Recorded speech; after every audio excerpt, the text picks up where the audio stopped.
See the difference? Yeah. So why is it that I will not support Atiku? Number one, because Atiku became a millionaire while he was still a custom officer. Tell me, in Nigeria, anybody who comes from Nigeria and tell me that custom officers are not corrupt, even if you are not a millionaire.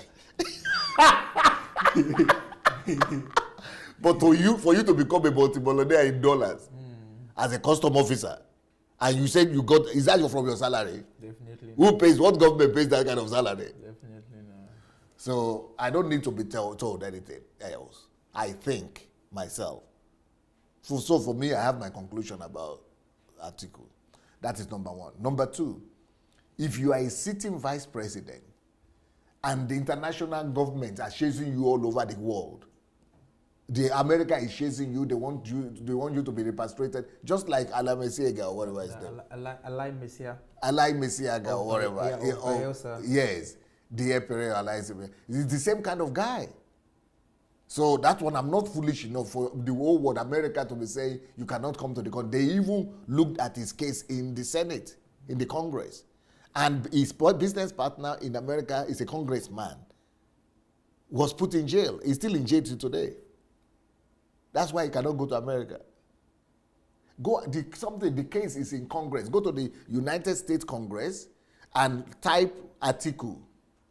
Abubakar Atiku, you will see official up to today his case is still there.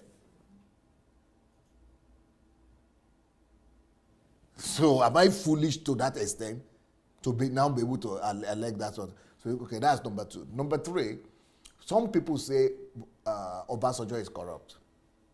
Okay, if Obasanjo is corrupt, let's assume he's corrupt.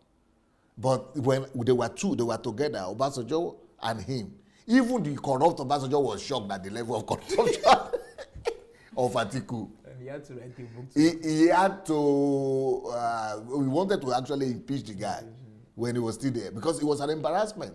The way he was corrupt, his own was another level.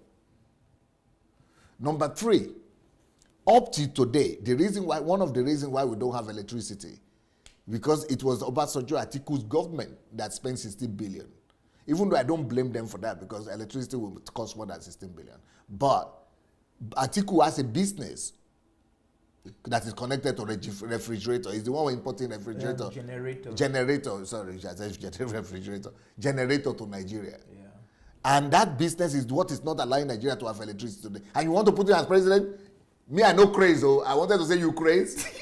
But me, I know crazy to that level. My own craziness not reach that one. If he was president and we have spent 16 billion on electricity and there is and his own business is prospering, and you want me to go and now put him as president? That one, I think that it might even be better for Jonathan to return than for Atiku to be there. Somebody said, I read it, it's a very, very rough and very, very incorrect analogy, but I'm going to use it because just for the sake of communication here, making a point. I read it. I'm a Yoruba guy, so somebody said Atiku is Atiku, which means we don't die.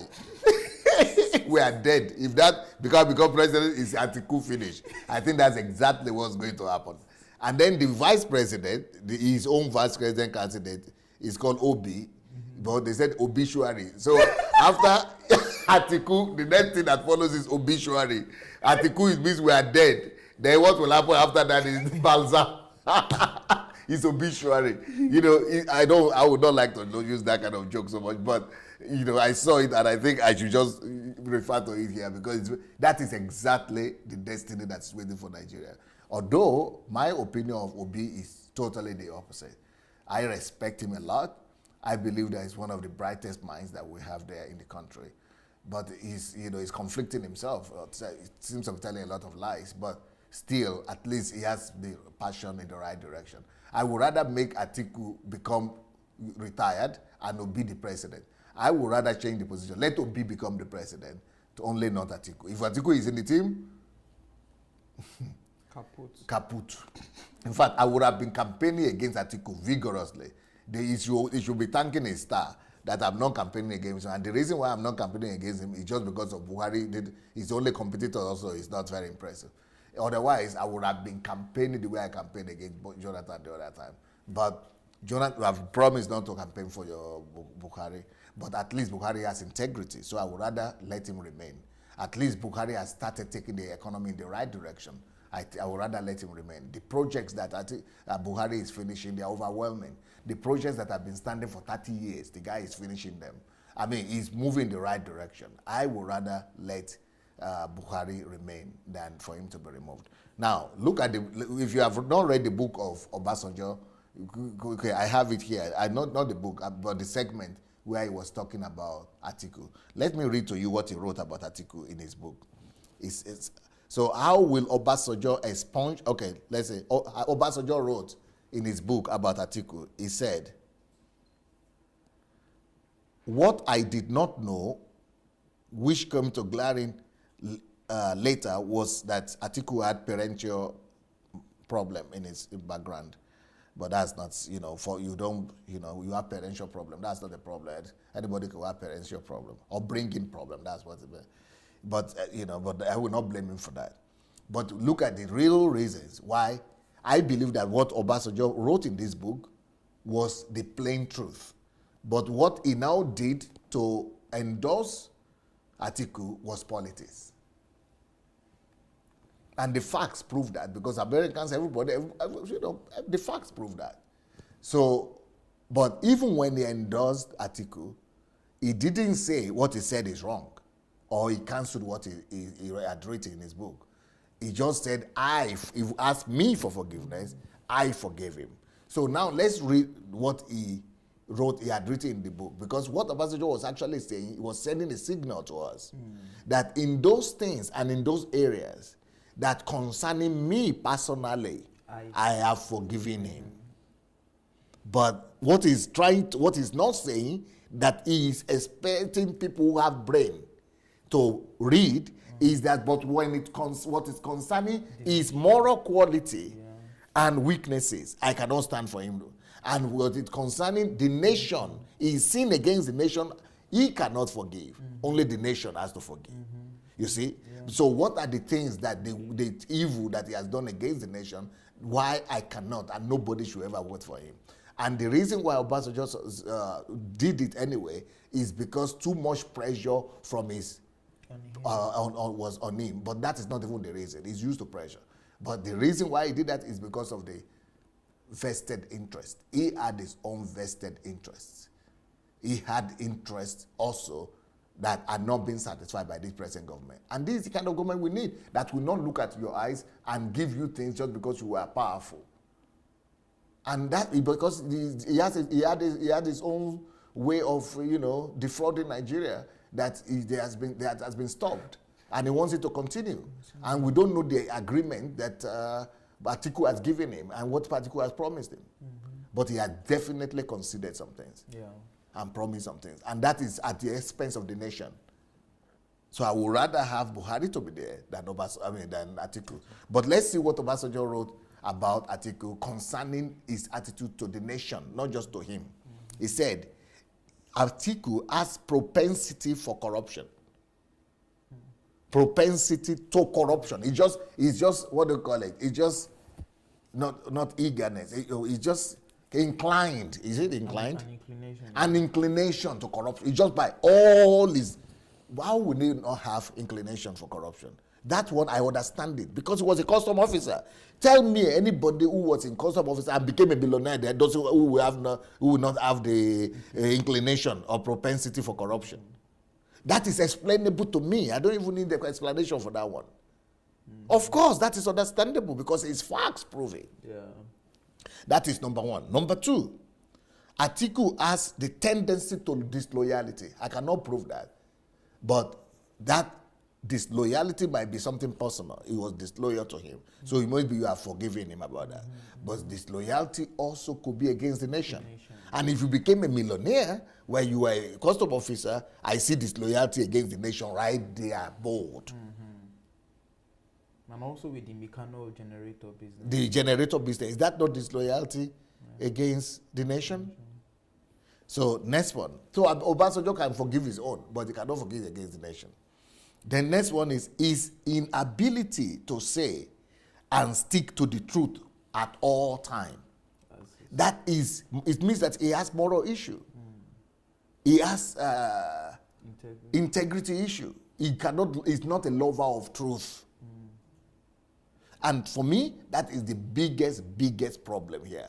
And that is exactly the picture of what is wrong with the whole Nigeria as a whole. No love for truth. If Obasanjo that people accuse of not being, straightforward or not being corrupt, so for me, I used to have a lot of respect for Obasanjo, and I still do. And I think it used to be, it was a person of truth. But for that person to now be saying that this person cannot stick to truth or say truth, he has inability. He's not capable of saying the truth or sticking to the truth at all times. He doesn't have the ability to say the truth or talk less of sticking to the truth. That's a major flaw. That's not, I don't even want to have anything to do with that kind of person. Next one. Atiku has a propensity for poor judgment. Now, I've not tried that. I don't know that. I don't have facts for that. But this is his boss saying that. So that he has poor judgment. I even had Obasanjo saying it, that I gave him a lot of work because I wanted him to succeed me. The reason I even put him there as my vice president for him to become president after me. But his poor judgment was alarming. And he was always complaining. He just wanted to be vice president and enjoy the position, but not to work hard. And he was even complaining to him as a president that you are giving me too much work. Too much work. So why are you there? So that is not what I could judge, but that is what he wrote about him. And this concerns the nation. Yeah. If this is true, he cannot forgive this. Yeah. Propensity for poor judgment is not something you can forgive. True. Lack of truth is not something that you can forgive. These are things that will ruin a nation. I wrote a book, and the book is called Why Nations Fail. Or what is it called? Yeah. The Death of Nations. The Death of Nations. The Death of Nations. Why countries fail. The death of nations. So the death of nations, in my book, these are the things that lead to the death of nations.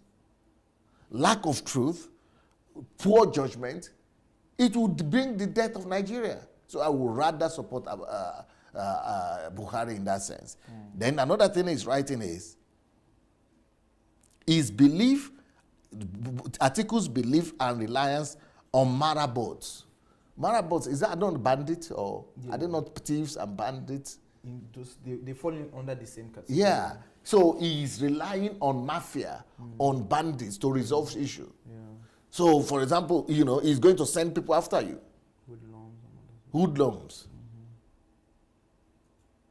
I don't know that, if that is true or not, but there's no way Obasanjo could forgive that.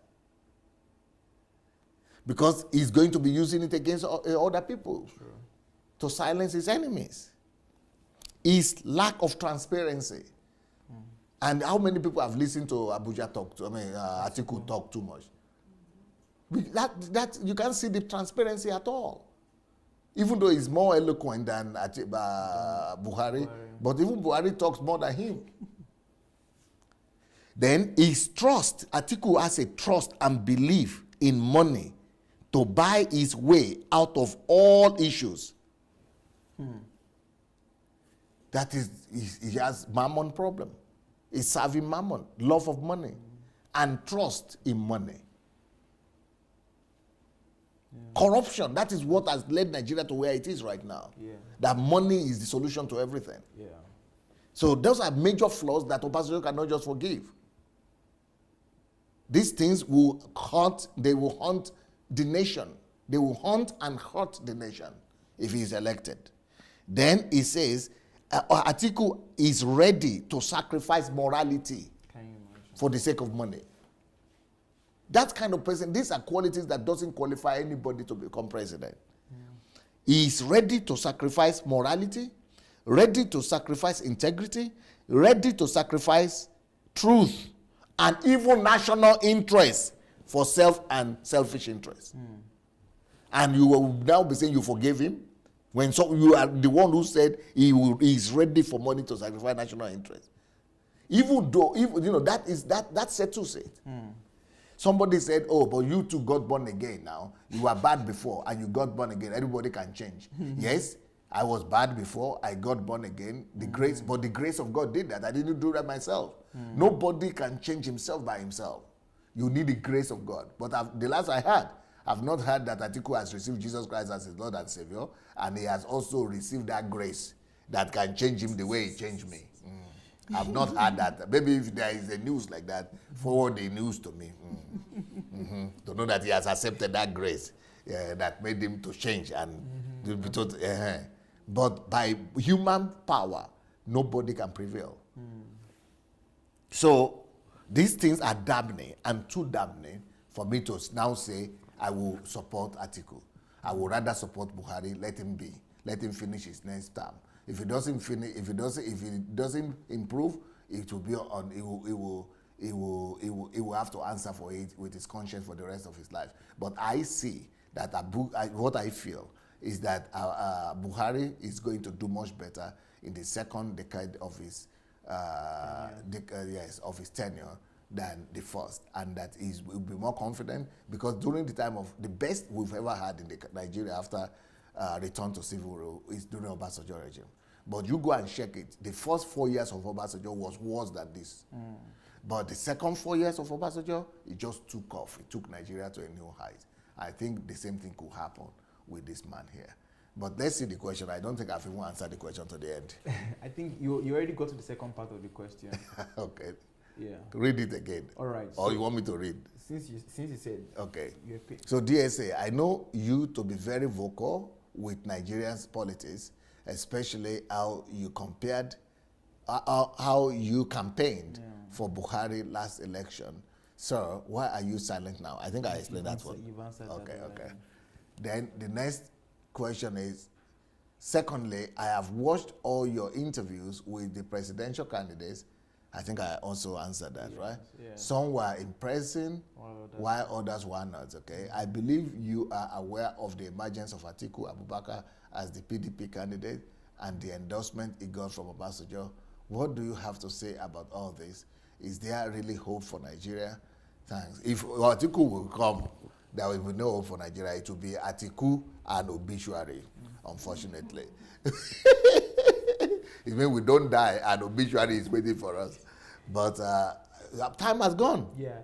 I can't believe it. And I thought I heard somebody ask a question. I don't know if you have it or not, but maybe you ask it next time. Maybe next time. That somebody wrote in my Facebook something. What am I thinking about Buhari? That this is not Buhari. Okay, Yes. yes. Do you have the question? Yeah, it's part of the ones that. Okay, so I want to really answer that question. I am born to answer that question. I am born to answer that question. Oh, I am born to answer that question. But maybe not today. Yeah, because Bayo wants to cover. Yeah. But I think I'm thorough enough in my answer to this and one. I intentionally wanted you to. You didn't stop there, Yeah. but I will still need to. You will still have to round it up now. Tell us what you got. It's very good that you're able to give a detailed explanation of your stance. Yeah, of your stance and perceived silence from not just this person who is asking this question, but from majority of Nigerians who were aware of your activism during the 2015 election, and also your stance with Buhari as compared to now, because many people had the opinion that why are you not campaigning against Buhari? You understand? Because if you were for Buhari and now that Buhari did not perform, of which you already said that he didn't perform as you expected, so why are you not saying let them kick him out? Yes. Okay, but if you're not going to even campaign against Buhari, so who are you campaigning for? That's another question people were asking. Okay, so you've been having presidential candidates come on your, so who is that person that you're going to campaign for, and why are you not campaigning for that person, which you give substantial and explicit details to why you're making your stance, why you're not going to campaign for Buhari because of his poor performance, and also why you're not going to campaign for any of the presidential aspirants, and you you gave your vote of confidence for those people that you know that they can perform, but why you're not going to campaign for them? Because it's just going to be a futile effort, because they don't have the structure, they don't have the system to make things work. All right, and you made that very explicit. And also with the Atiku and Obasanjo's case, I mean, you were also very detailed with what made Obasanjo endorse Atiku, and that was just politics and vested interest. And also with all of the facts that Obasanjo had written about and the life of Atiku to himself, understand? So everything just shows that no, Atiku is definitely not the person to rule the nation. And anyone who has a mind that can think and can just pay attention to the facts will know that no, Atiku is not the person to take that role as the president of the nation. I mean, that's quite explicit. And talking about the hope for Nigeria, although I would have loved you to communicate that hope, not with the outcome of the election, but your personal hope. But I think you've said that many times, so that might not be. I can say a few things about hope for Nigeria. All right. Okay. So, is there any hope for Nigeria? Yeah, is there really hope for Nigeria? If I'm going to say this, people are going to say I am magnanimous. What do they call magnanimous? You have what they call somebody that is too much megalomania. Okay, yeah. I don't want them to think that I'm megalomania. Yeah. But I am a man of responsibility. I even wrote a book on that. You are born to make your nation great. How to change a nation through personal responsibility. So I believe in personal responsibility. I believe that as long as I'm alive, and as long as God will allow me to get back to Nigeria, that there is hope for Nigeria. I'm connecting that hope to myself. And I'm not ashamed of that. Not because I want to be president or I want to be governor or politicians. No. I just believe in taking responsibility and fixing things. Anything that is wrong, anything that is out of order, that is my job. I'm born to make my nation great and to fix things. And by the grace of God, I am going to fix Nigeria. If God will allow me to step there again, we are going to change our country by the grace of God. So if Nigeria will survive it before I arrive, there will be hope. I think that is the short one I would do. Thank you so much for watching our videos. Now, we need to spread this word, and we need to do it together. For that to happen, we need your help. Just 5 little steps that you could help us to spread the word. Number one thing we need you to do is to like the videos. Please go like this video right now. Number 2, if you have not yet subscribed to our channel, please go ahead and subscribe to the channel. Number 3, we need you to press and click on that notification bell. You see the bell? Go press on it. And number 4, we need you to go comment. Write your comment, good or bad. Just write what you feel. Number 5, share. Share on every platform. Share on Instagram. Share on Facebook. Just share and spread the word. Thank you so much.